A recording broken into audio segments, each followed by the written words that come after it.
Welcome to Rev Reads. I'm Shawn Wilson, your host, and I'm glad to have you here with us today. We are privileged again with another author who we're going to be interviewing and speaking with, or we're going to be discussing her latest book. This is Janine McNally. So thank you so much, Janine, for coming and being on Rev Reads today. Thanks for having me. Janine has recently written a book called When You See Fireflies about reaching out to children and to the next generation. This is covering an area that I haven't covered before in Rev Reads on reaching out to kids, but it's probably something that I should cover more often, because if you look at Jesus's words for reaching out to kids, he clearly wanted them to come to him and clearly judge those who kept them from coming to him. So this is right close to his heart. So I just want to thank you, Janine, for writing this book, first of all, to bring this up to my heart and to my attention, that I can be more engaged and looking out to the ministry of the kids at my church, and not even just in my church, but in the larger community that I'm in. So this is just really important stuff, and it's a well-written book. So I'm glad you wrote it. So thanks for putting this out there. You're very welcome. So the first question I would have for you when it comes to a book on children's ministry and people deciding if they should read your book as opposed to maybe somebody else's on reaching out to kids, what put you in a position where you felt like, okay, now I'm in a place where I can write a book on children's ministry and talk to other people about best practices and reasons why we should reach out to kids? So what do you bring to us from a position of expertise to write a book on this topic? Well, it's funny. I was originally a high school math teacher. I hated English. I hated writing. I hated reading. The idea of writing a book never entered my mind. So it's kind of ironic that I've ended up doing this. But during the last 5 years, I was a children's ministry director. And during that time, I had never done it before. It was in my church, and I learned a lot and developed a real passion for reaching kids during that time. When I stepped out from there, I had just started my doctoral degree at Grace School of Theology, my DMin, and at that time they asked me to be an adjunct professor and teach kids ministry classes to undergrads and master's level. So I started prepping my class for that, and that's kind of when I started thinking, well, maybe I should write a book about this. And that's kind of how it came about. Am I qualified? I don't know. Read my book and tell me. Honestly, I think I learned to write well when I taught our kids. We homeschooled them, and so when I taught them how to write, especially our youngest, that's when I learned to write. So yeah, it's amazing when you're homeschooling your kids how much stuff you can glean and learn by teaching it to your kids. It's I think in some ways homeschooling your kids is homeschooling the parents too, because we learn stuff all the time. I've been surprised about the amount of stuff I've learned while we've been homeschooling our kids. So you come with this good background. You were a children's minister yourself for several years. You're teaching it at Grace School of Theology, working on your DMin. So you got a great background there. And then you bring us this book, When You See Fireflies. So what does that title mean? Like, why did you pick that? And what does that mean in the context of kids ministry? When I was, I had a writing coach, and she was telling me how important your title was and that it really shouldn't be cryptic. And so I was thinking of, leading Generation Alpha or something kind of like that. And our oldest daughter said, Mom, you should call it When You See Fireflies. And I'm like, what do you mean? She said, remember when we lived in Pennsylvania, we would go outside to play. And they said to me, when do we need to come inside? I said, when you see the fireflies. And it was like, they didn't have phones. This was 15, nearly 20 years ago, I guess. And they were so absorbed in their play that it needed something to get their attention. And we lived on about 2 acres with a bit of a swampy backyard. And as dusk began to fall, the fireflies start to light up, and there were clouds of them. So it was unmistakably time for them to come inside. So she said, use that, because you're trying to call kids in from a very dark world, and you need to get their attention with something that's going to be unmistakable. And so that's what I ran with. So fireflies, I learned a lot about fireflies. There are 2,400 different kinds there, which to me speaks of the uniqueness of the message and the kids we're trying to reach. They only live about 2 months, so it's urgent. We need to get out there. So there were some good parallels, and so I went with that one. No, I thought it was a great title. If you watch enough of my reviews, one thing I get on many times is authors' titles of books. I've just there are some books that just have like the worst titles. And when I interviewed David Zoll a while back, and he's got some of the best books, but they don't sell overly fantastic. And I think it's because his titles are like hard. Right. Like, I mean, he titles books Seculosity, Low Oh. Anthropology, kind of weird. And so, so I kind of actually got on this way when I talked to him. I was like, your titles are terrible. You got to explain what they all mean. And he's like, I know. But this is great. Like as soon as, you hear about fireflies and you think about it with kids, I think everybody's brain can go right to where you're probably going to talk about and what it's going to mean. And so I thought it was great. Someone said to me, for us, it was the street lights when the street lights came on. So the concept was already there. And the subtitle was supposed to bring accuracy so people could understand what I was writing about, equipping No. parents and leaders. So I'm just wanted to applaud you on the book title. Though. Thank you. That was one of the great parts. But I love a good book title now. It wasn't as important to me before I started reviewing, but since I've been reviewing books, a good book title is man, it's harder than I thought it would be after I started critiquing these books. But this is a good one.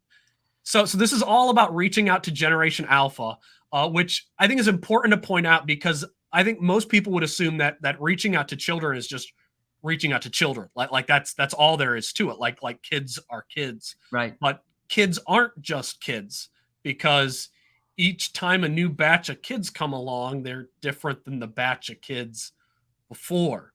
So we're reaching out to Generation Alpha right now. For those who are watching it, Generation Alpha is kids who were born from is it 2010 till today? That's the 2010 to 2024.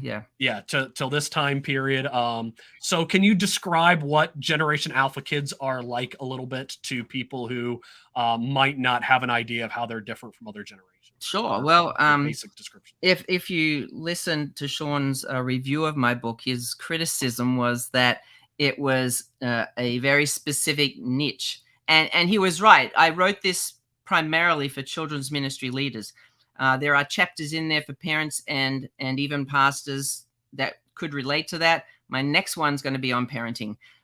So parenting Generation Alpha. But you're right, every generation is different. And I honestly think that this generation may be the most different from others, because there is a sense that kids are still kids, but the world that they're growing up in is entirely different. These guys are the first ever to be born into a world of technology. If you ask your kids, when did you first get a device? It's usually, at least with my kids, it was when they were in their teens and they used them for school. They didn't get a phone until they were, 17, 18, when they were ready to leave home. Now the kids have them from the age of 1 or 2. We were in the restaurant the other day and my husband and I were eating, and off to the left was a small family. And the kids menus where you've got the coloring on one side and the menu on the other, and they give you out crayons. Well, that had been pushed to the side, and there were 2 girls, probably 5 and 7, and they were sitting playing on their iPads. That's Generation Alpha. They are born into it. It'll be the biggest generation in history. And interestingly, there's not many people talking about them yet. They're all still talking about Generation Z. But for children's ministry people and even for parents, Alpha is getting older. They're they're graduating out of children's ministry. They're becoming teenagers. And so that's why I wrote the book. I wanted to try to get out very quickly what the unique characteristics were of Alphas. Was that the question? No. And I thought your description of Alpha was great, because I got 4 kids. My oldest is 14, so she's in Z, but all the rest are the other 3 are Alpha. And the funny thing is, like I talked about what you wrote in there about the big thing with the tablets and having the devices all the time. Yeah. And like, it's so part of their lives. Oh yeah. Like they don't even realize that it is a part of their lives. Yeah. Like, it would be like talking to another generation of like, you always breathe air or drink water. Like, you don't even think about the fact that it's, in your life because it's just everywhere. And like, Yeah. my kids didn't even pick up that, Yeah. previous people wouldn't have them. Every other generation has been gradually introduced to technology. These guys, it's just there and it's not going away. It's going to become a bigger and bigger deal. And a friend of mine said to me not long ago, my grandkids, all they've got all the time is their iPads. How can I get them away? Yeah. And I said, to think you can remove technology is naive. It's not going away. No. So we have to learn to live with it and have good boundaries and teach them how to use it well.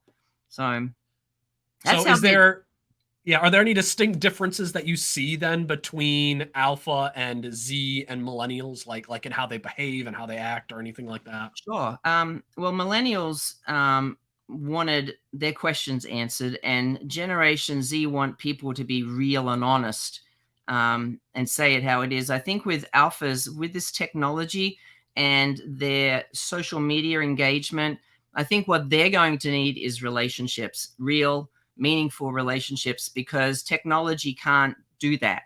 I don't care how much you engage socially. The person you're on the other end of has probably put forward a very polished persona. It's not real. You're not looking them in the eyes with eye contact, talking to them face to face. And that's what, when COVID hit and they talked about Zoom fatigue, kids just got sick of it. They got sick of being on their laptops and talking to a screen, and they wanted people again. I think our COVID babies are going to be needing the relationship side of things. So, I mean, they've been born into a world of robotics and artificial intelligence and 3D printing. I don't even know what all of that is yet. But they're going to be our generation. They'll be experts in it. By the time they're 2, they can manage apps on an iPad. They just have an ability. It's almost instinctive, and they're not afraid to touch the screen and experiment. So they're always with screens. 2010, when the generation began, ironically, was the year that iPads were created, and that's who they are. They're the glass generation. That's what they're called. Yeah, no, I think you're right on the need for relationships and stuff, because one thing I've noticed when I do the stuff that I do online with people, like interviewing you and other people, is that I always have a really difficult time in the fact that if I look at you, whoever I'm interviewing, I'm looking at the screen because that's how I see you. Right. But then you don't see me looking at you because I'm not looking at the camera. I'm looking just below the camera at you. And so we're not actually making eye contact. And so the thing that I find interesting about all of this digital communication is that even when we have Zoom or whatever, where we're real time talking to each other, we still we can't technically make eye contact. Yeah. Because if I'm looking at the screen where it looks like I'm making eye contact with you, it looks like that to you, but I'm not looking at you. When I'm looking at you, I'm looking below the screen. And so you don't actually make eye contact with anyone. And I didn't really think about that until reading your book and you talking about relationships. And I'm like, oh man, this is like, we need to get face to face more often. Oh yeah. Something that's not happening. So I was just gearing up a couple of things in my mind. So that's just one of the disadvantages of technology. There are plenty more, like instant gratification and lack of sleep because of blue light, and there's a ton of different consequences of too much technology. But I think relationships are going to be the one that is the most critical. I don't think we know anywhere near yet how much COVID and technology is going to impact this generation. I think it'll be a little while before we really see it play out. But I think we might not see it till they're adults. Like, I mean, it could be 10 years before we fully see what happened. But yeah, it's going to be. So then the question is, so we have this generation grown up with tablets and cell phones and everywhere, and not making eye contact.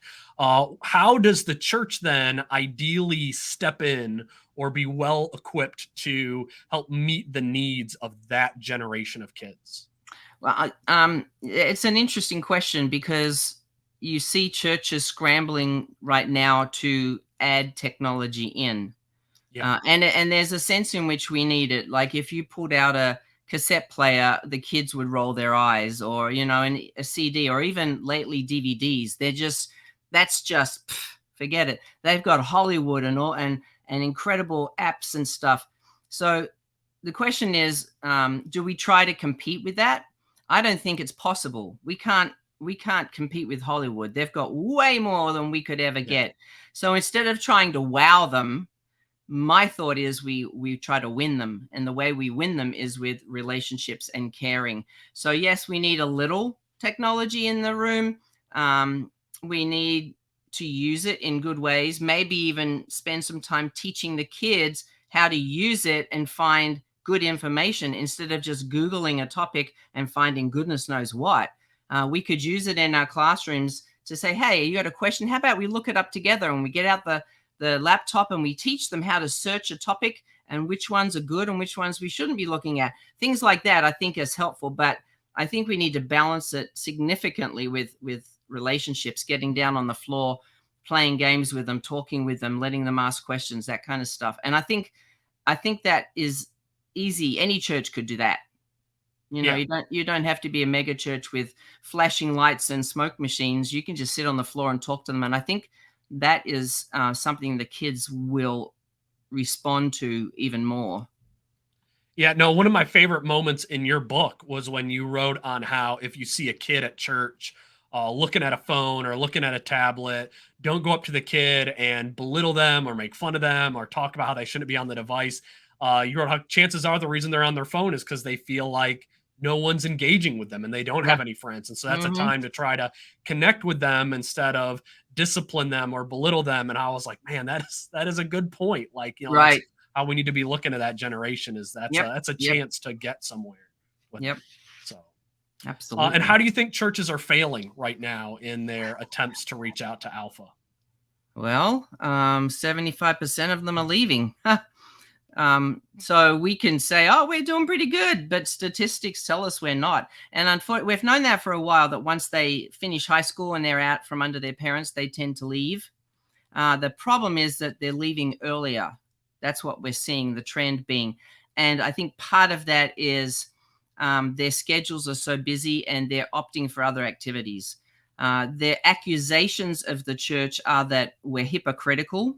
They see church splits, sexual abuse, politics, where the color of the carpet is more important than people's hearts, finances, and all that sort of stuff. We're turning them off because of that. They look at that and they run. They just have no time for hypocritical stuff. They think we're irrelevant. We're not answering their questions. They've got, look, I mean, when you look at the world, you know, Mark is now Mary wearing a skirt. Yeah. Oh, yeah. And, you know, and your third grader comes home and is like, what the heck is that? Are we answering those questions? If we don't, they're going to look elsewhere to find the answers, and we're no longer relevant. I talk about how, you know, we grew up hearing Bible stories, Noah and the ark, and, you know, Noah got saved because he went on the ark and brought all the animals in. But I've never yet heard a teacher talk about how would Noah have felt when the town was watching him build a boat and just laughing at him and mocking him and making fun of him. Sounds a lot like bullying to me. And we don't make the connection. We don't jump across into real life situations where it can bring up a question that the kids can begin to interact with. Oh my gosh, I got bullied last week. I saw a friend of mine get bullied. They were being laughed at. And then we can talk about those things. If we do that, I think we'll become more relevant. And because of those two things, the hypocrisy and the relevance, they have concluded that it is just not worth believing in God. Either he is not there or it's just not worth it. And there's this big group that's coming right now, and they're called Knowns, None, standing for no religion. And the majority of Knowns admit to have grown up in the church. So they've abandoned their belief in God. So they're big deals to me. And the fact that we're losing so many of them, it makes me really concerned for the generation and even the ones coming after. So yeah, big deal. Yeah, no. So yeah, obviously we're dropping the ball in multiple ways. But let's shift to talking about like some positives of what we can do to reach out to Generation Alpha. And when it comes to evangelizing them, sharing the gospel with kids, I just wonder if you could give us a little example of how you would typically share the gospel, the good news of Jesus, with someone in that, age 4 to 10 bracket. Sure. So in the church we're at, we were using a curriculum, very, very well-known, big name curriculum, and the gospel presentations were terrible. And I knew I couldn't replicate a curriculum on my own, but I could teach my volunteers how to share the gospel. So at my next training, we practiced 4 verses, 4 points. Larry Moyer, if you know who he is, bad news, good Yeah. news. So we started out with the bad news. We're sinners, Romans 3:23. Wages of sin is death, Romans 6:23. Good news, Jesus died on the cross, Romans 5:8, and all we need to do is believe, John 3:16.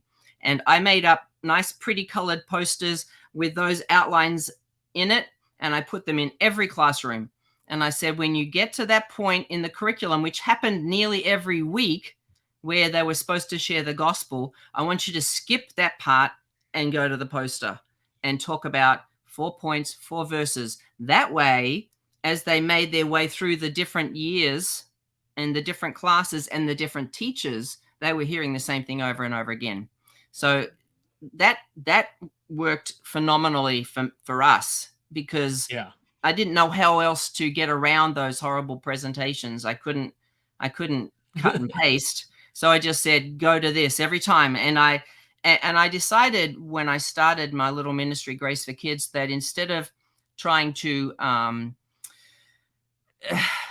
defend and attack unclear gospel messages, instead be a grace missionary, create resources that had a clear gospel message and put them out there.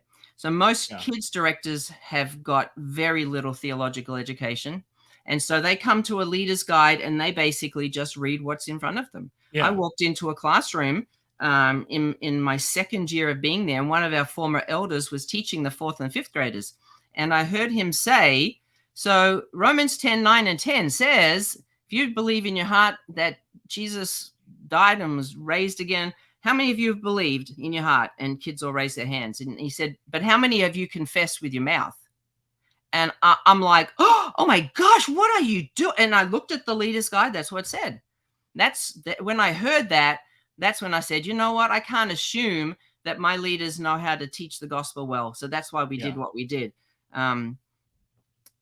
That to me was my priority. That was really, really important. And that's what in my book, I talk about keeping it simple, keeping it concrete. This ask Jesus into your heart stuff from Revelation 3:20. It's not even a salvation verse. And even if it was, it wouldn't be a good one for kids because they think literally.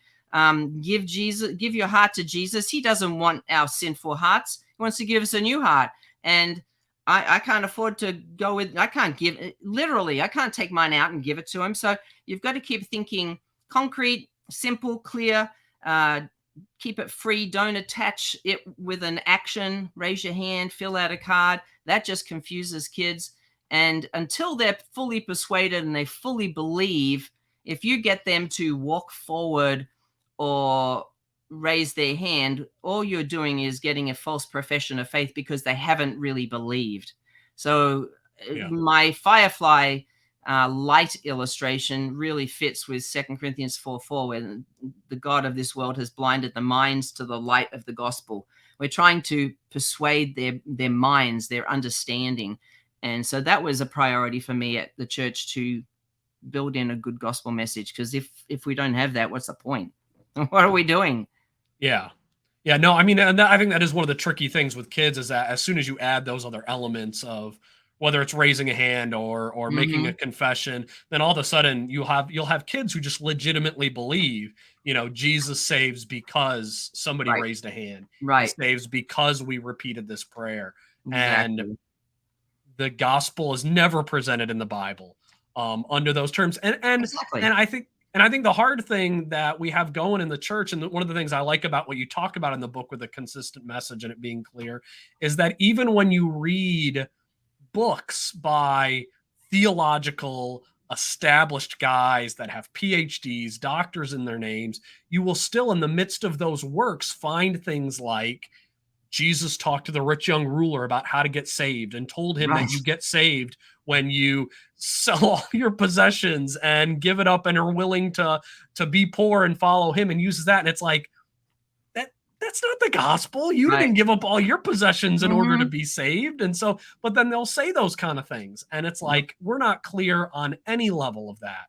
And so Yep. I did like your emphasis on being clear when you display it in all the rooms and so forth. Any advice on, if you're trying to get clear with the kids, on how to spread that to the church at large?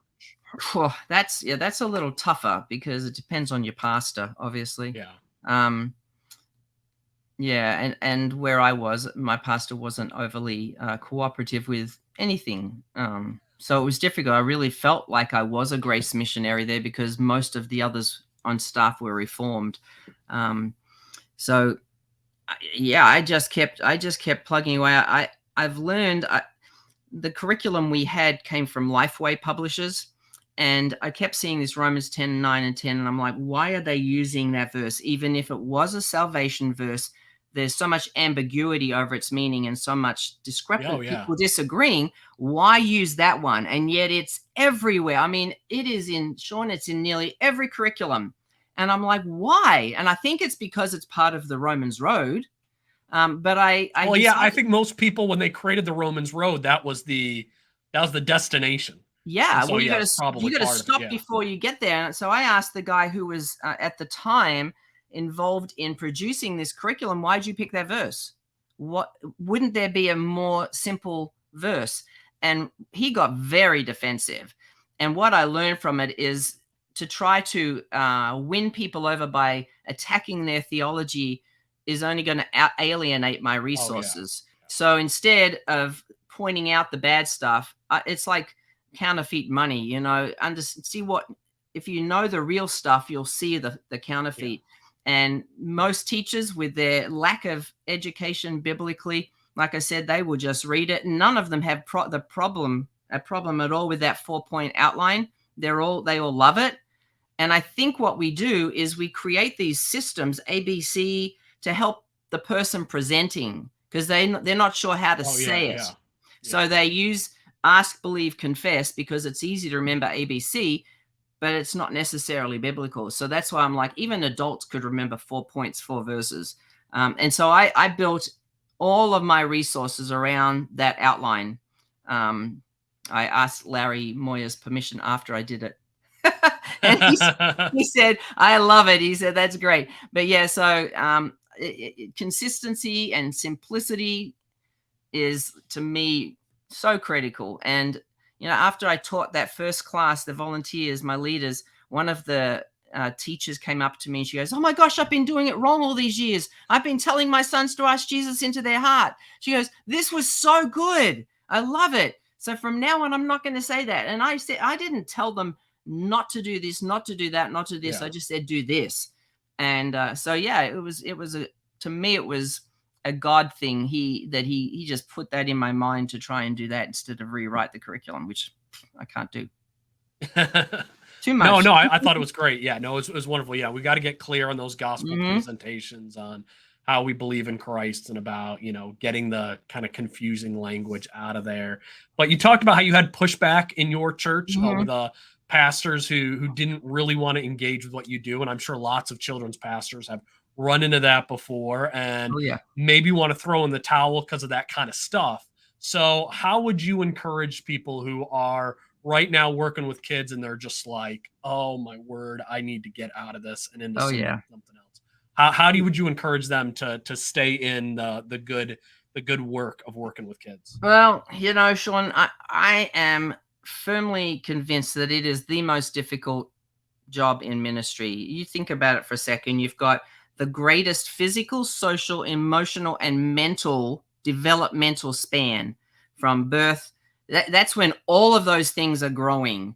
It necessitates, therefore, the most wide-ranging curriculum, teaching materials at all, and the most wide-ranging training. for your volunteers. You've got all of the children, all of the volunteers, and their parents that you're working with. It's a really large group. You've got to recruit, you've got to train, you've got to manage them, you've got to counsel the kids, you've got to help the parents, encourage them, equip them so that they don't go nuts. Then you've got all the admin tasks like security policies, website, scheduling, databases, calendar. I mean, it is the job is huge, and I think it's one of the hardest things. Is it's usually the lowest priority on the rung when it comes to ministries. We get the lowest budget, the lowest pay, the lowest visibility. If you don't go down to the basement corner, you won't even know it's there. And usually the pastors up front don't even talk about it. And yet this 4:14 window between the ages of 4 and 14, that's when most people get saved. So why is it not the most important? So so people who are involved in that, I believe I was exhausted. I ran from the time I got to the church. I would run backwards and forwards doing things until I locked up at the end of the night. For me, the way I kept going was I remembered who called me in the first place. I knew God wanted me there. I remembered, kept putting in my mind the 4:14 window. These kids are the most receptive they're ever going to be. I remembered I was working for an audience of one. My pastor once said to me, "You're doing a good job because you're making me look good."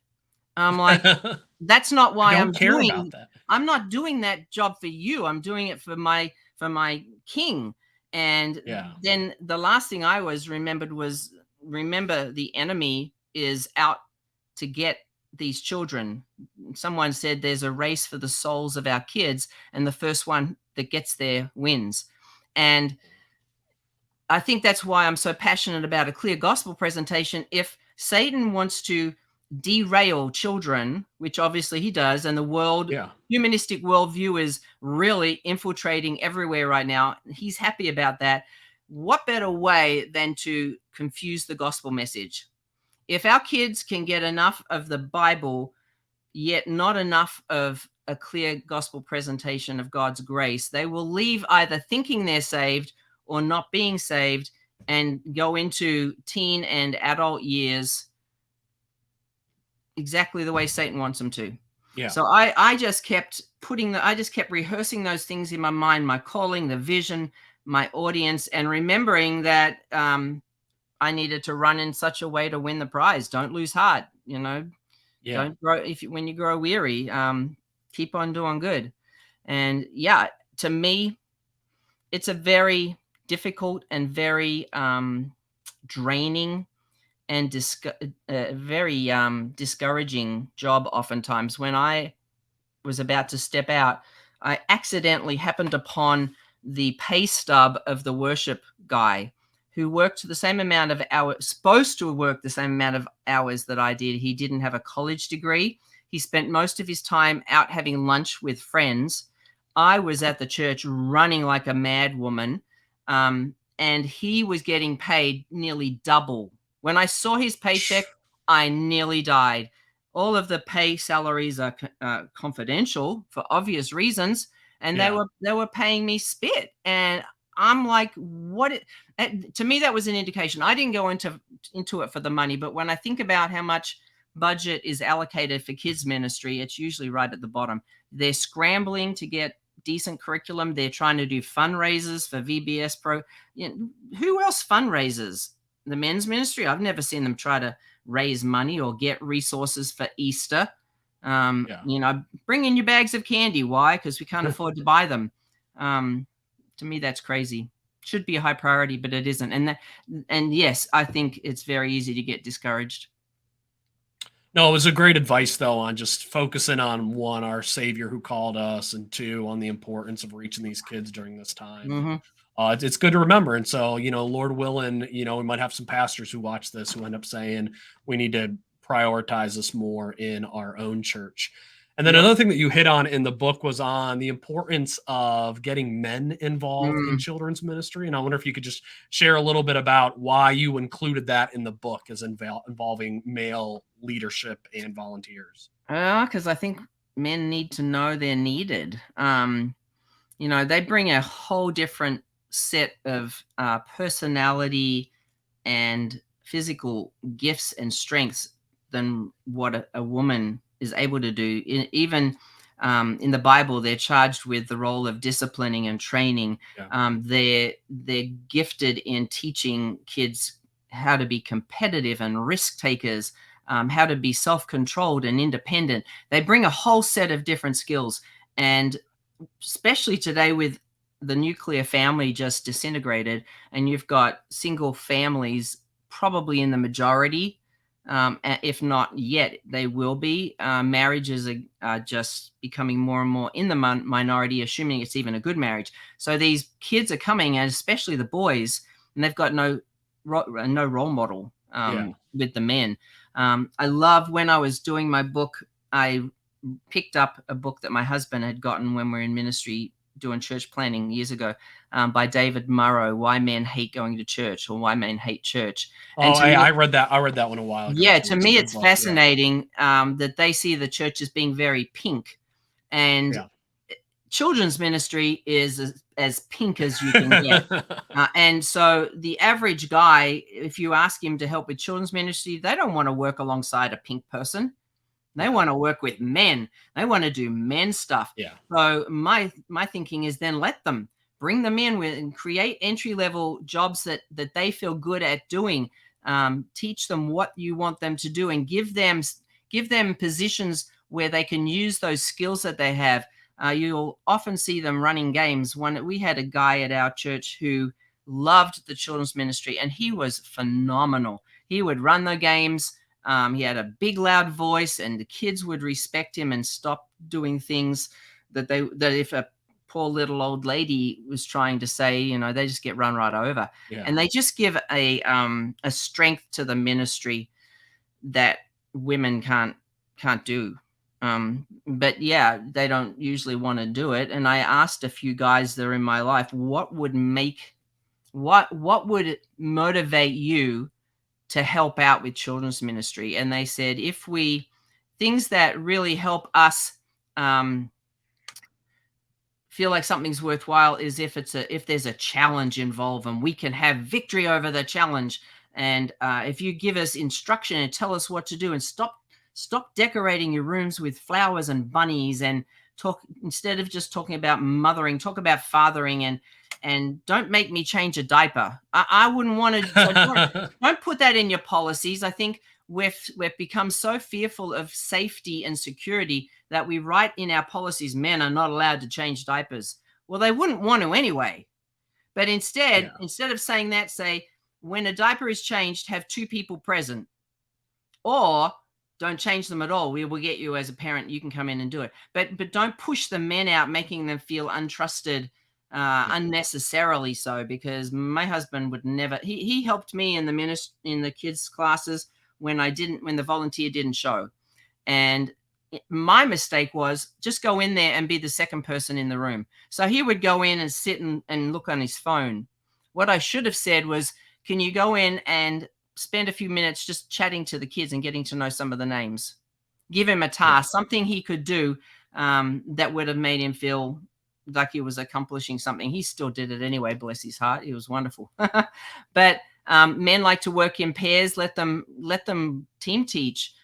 Give them technology jobs that help them. Let them run the tech system, or allow them to train the volunteers with the systems that you have to use when the little old lady say, I don't know how to do it. Let the men come in. And so, I'm a big believer in trying to, volunteers is always a tough area anyway. So if we can get the other 50% at least somewhat involved, I think it'll help. For me. I thought it was great. No, I do think men need to be involved with kids stuff more. It's one thing that I sometimes I wish I wasn't tied up in preaching on Sunday, because I love teaching kids with those type of things. So I'd love to take advantage of it. I think it's great. What advice did you give to a church that's starting sort of from the ground floor or foundation? I thought it might interest you to say, to see what you would say as far as what type of foundational things would you encourage people to do if they're getting a kids ministry started up? Yeah. So this is an unusual one I would start with, but security. never have a classroom with only one adult. Yeah. So that's where I would start. I would recruit enough people to be able to have 2 adults, or I wouldn't do it. And I said that when I started my job, they had about 20 volunteers. We had 2 services and 5 classrooms for each service. So that needed, what am I? And they were rotating Sundays. So they only had enough for one person in the room at a time. And I said, Yeah. not doing it. So I quickly recruited, sent out an email and said, we need your help, please, for the safety of the Yeah. kids. I got a bunch of people who said that they would do it, and we went from there. So that was good. I'd keep it simple. I wouldn't worry about the tech side to start with, and I would sit down on the floor and play with the kids, and talk with them about the Bible stories and the Yeah. application. I think that's a real easy thing to do. I would make sure you had a reasonable budget. We already talked about that, but you can't run kids ministry with no money. You just can't. There's so many resources you need. And I see people on Facebook pages who are children's ministry people who have been told by the pastor, no more snacks, we can't afford them. I'm like, who can't afford Teddy Grahams? Or, I mean, Yeah. Oh, yeah. there's so many inexpensive snacks. And I had a family that stopped coming to church before I took the position. And when I asked them why, they said, because our daughter didn't want to go. They didn't have any snacks.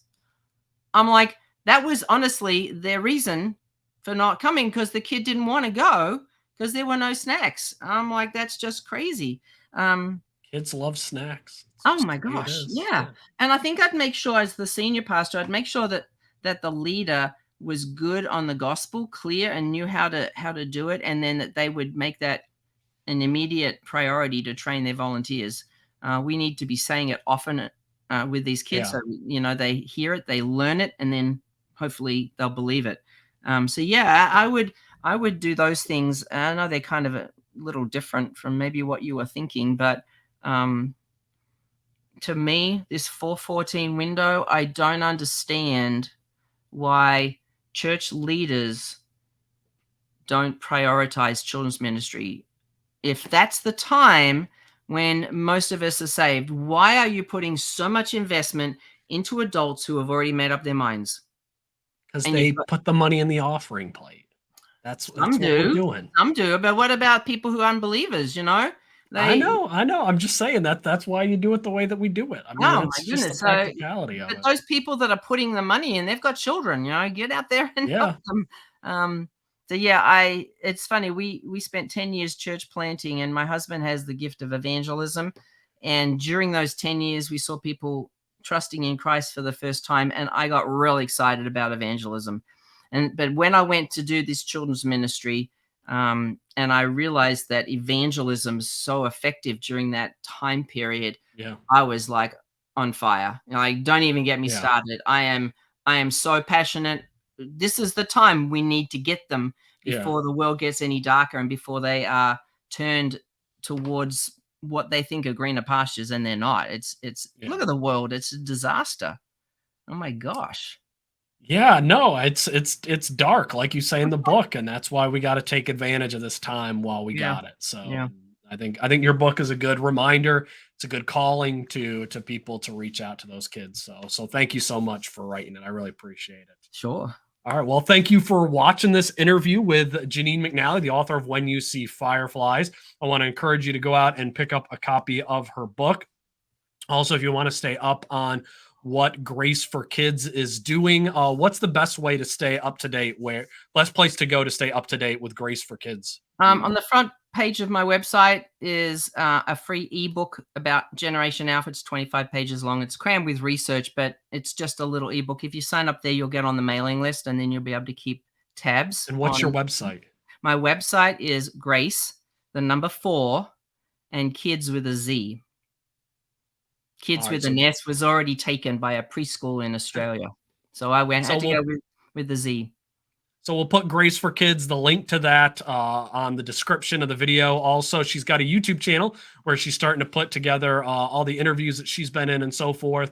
That's at Grace for Kids on YouTube. I'll have a link for that there as well, but you can look that up also and get involved with what Janine's putting out. And so we thank you so much for it. Thank you for watching this. If you're new to Rev Reads and want to stay engaged in our latest book reviews and our author interviews, I'd love for you to subscribe here and to be a regular viewer of the channel. But thank you so much for viewing, and I hope that you are on the lookout this week and in your upcoming future for the kids that are in your life, and you're willing to share with them of yourself and to have a relationship with them that they might know the gospel of Jesus Christ. Thank you so much for watching, and have a blessed rest of your day.